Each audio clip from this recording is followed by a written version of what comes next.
Good morning, everyone from Ozark Living Homestead. It's February the 21st. Just want to do a little update. I'm showing the Banny rooster. I only have one left, and then the 4 hens. I kept the 4 hens. I went to an auction yesterday and actually took the other 4 troublemakers, the problems. Took them to the auction and sold them at the auction. I took a few other roosters that I really didn't want. They were mixed bred. I don't have anything against mixed bred, but I sold the other mixed bred roosters at the sale yesterday. I knew they wasn't going to bring much. They brought a few bucks, which is okay. I don't have to feed them, and gives me more room in the coop. Because I think I had showed a couple of weeks ago or so, I had bought some baby chicks at the auction. Anyway, so I have more baby chicks coming up. I got some Buff Orpingtons and Rhode Island Reds. They were straight runs, so from the way it looks, I can't really tell because they were about, I think, 5-6 days old. They're a little harder to tell from everything I've read and understand as far as feather sexing. I'm not good at that stuff, but it looks like I've got about half and half. I really can't tell, so time will just tell before I can tell what I've got. But I just got to make room. And then again, I sold all my Jersey Giant hens. And the reason I sold them because the price was actually good on them. I was getting $15 a piece for them, so I sold them all at $15 a piece. And I think there were about 15 or 16 of them. But anyway, and I sold some of the roosters, but I still have some of the roosters left, and I'll end up taking the rest of those to the sale. I was going to butcher them. That was my main reason for buying the Jersey Giant. They were a straight run. I just don't have time. I have the freezer and everything. I just don't have time because I thought things were going to progress a little further than they did. A lot of things had changed. My wife didn't come up when she was originally. We had planned on her coming up. So anyway, that didn't happen. But even the turkeys, I had planned on butchering those guys. Hang on one second. For Thanksgiving and Christmas, but only keeping one tom and a couple of hens or 3 hens. But I think I have that didn't happen either. So, again, things changed. Once my wife is up here, things will be more stable. But I think I had the black pair sold. So I'm going to sell the black pair. And I think I know I'm going to sell one of the white toms. And I really didn't want to sell the hens, white hens. I have 4 of them. But in order to sell, if that's what it takes, I will sell a pair of the white ones. But if somebody just wants to buy a white tom, I'll just sell the white tom and keep the hen. But definitely the black ones are going on, because I want to get a pair of bourbon reds for breeding, and so I need to make room because I just don't want to keep a ton of turkeys. And again, we're going to use these to eat, and then we'll sell some too. Getting back to the goats, as you guys can see, the goats are doing really good. They're doing good up there in the hay rake, and haven't had any problems. I've actually had a couple of comments about them getting their heads stuck.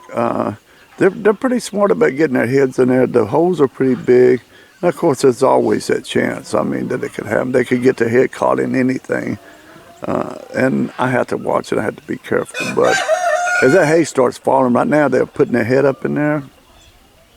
But as that hay starts falling, they won't have no reason to be sticking their head up in there.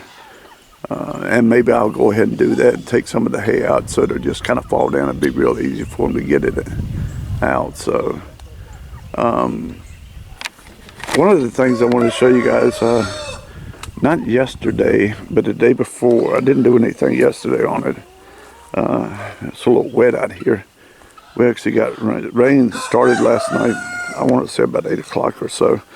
And it was a light rain off and on all night. And then it rained this morning, pretty good shower.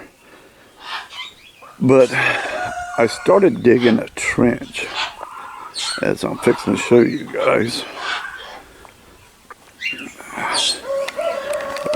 And the reason I started digging this trench is the power used to run overhead to the old house, which I had to cut because the wires were bare.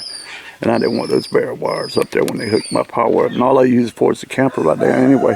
But I run my own temporary line on the ground here to connect the house. So I have power over there. But I had the power company come out and upgrade this from a 100 amp service to a 200 amp service. Because here in Missouri, they are responsible for that, not the homeowner or property owner. And the little box below, anything below that, the main breaker is the responsibility of the homeowner or property owner. Anyway, so this little box below is mine that I put on for the camper, you know, to connect everything. And but anyway, going up to the cabin, I dug this trench because I want to bury my line. And that's a long run to go all the way up there, but I want to bury my line going up to the cabin. I don't want it above ground or anything for ice to tear down or anything. So, you know, of course it could get the other lines, but I just wanted it underground. And I want to show you guys how we dug this. Actually, my neighbor helped me a lot. I mean, he was on the tractor and I was on the plow. And this is how we dug it. And you can see it's, right now I think we got another 6 inches or so because they require you to have it at least 2 foot, and which I know it's where it should be. But this is old horse-drawn plow that we use. And I was behind this thing, and I don't know how the old timers did this back in the old days, because it'd like to kill me, and I'm being honest. And just holding this thing, and it was digging in, and yeah, it was a lot of work. It was a lot of hard work, but this is how we actually dug it in between the shed here. And from the pole there, because I have a middle buster. Don't know how to explain exactly how, but from what I understand, it is for digging up potatoes in your garden. When you're ready to start digging up potatoes, it turns them over and you can get the potatoes out or clean it up the rows. I'm not exactly sure what it's used for, but I bought it at an auction. I got a real good price on it, and I bought it mainly for what I'm doing right now. Just digging trenches when I need to dig a trench or something, and I'm sure I'll use it in the garden, but it only goes so deep. And so the neighbor's brother had this little plow, and we just hook a strap and chain, depending on where we were at, on this, and drag it through here, and it just digs it up. And it actually did great. Like I said, it worked the crap out of me. I don't know how the old timers did it back in those days. And well, back in those days, men were real men. I mean, you know, not saying men are not real men nowadays, but there's no way we could do what the old timers used to do. But anyway, I thought I'd show you guys what I've been doing the last couple of days, working with this trench and getting this thing trenched out, because the only way I could get in behind this shed was with this plow, or I'd have had to do this by hand. And if anybody knows this area, you can dig this out by hand with a shovel, but it is hard, rocky dirt. And right in here, for some reason, there's clay. There's quite a bit of it right in this section here. So it was a little harder, and I still got a little work to do in there. But yeah, this made it so much easier. Even though it was hard work, it made it so much easier to get this stuff cleared out of here. And these middle busters, if you guys have a middle buster and a tractor and never need a trench, it's not going to get real deep, or at least mine won't, but it'll help get you started. These things are great. I mean, it just digs that trench. It's made my job a lot easier here. So, all right, guys, I'm gonna go ahead and cut it off. I got some things I need to get done. I think the rain's down for the day. In fact, it's around 8 o'clock in the morning, maybe 8:15, and I know I still have everybody locked up, but I have a lady that's supposed to come and get that black pair of turkeys. And then I've got the other hens. I haven't let them out of the coop and pen over there, and they're ready to come out of there, but I've got to gather up, I think, 4 Jersey Giant roosters out of there and get them ready to be sold. So, and I want to get them, because once they get out, they're harder to get, so it's easier to catch them in there. And again, you can see the bannies over there. They're eating their food. And it's just one rooster, that's him right there, and he's never been a troublemaker, and hopefully he never will be.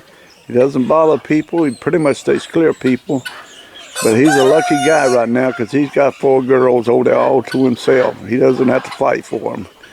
So anyway, guys, I'll see you guys later. Have a great day.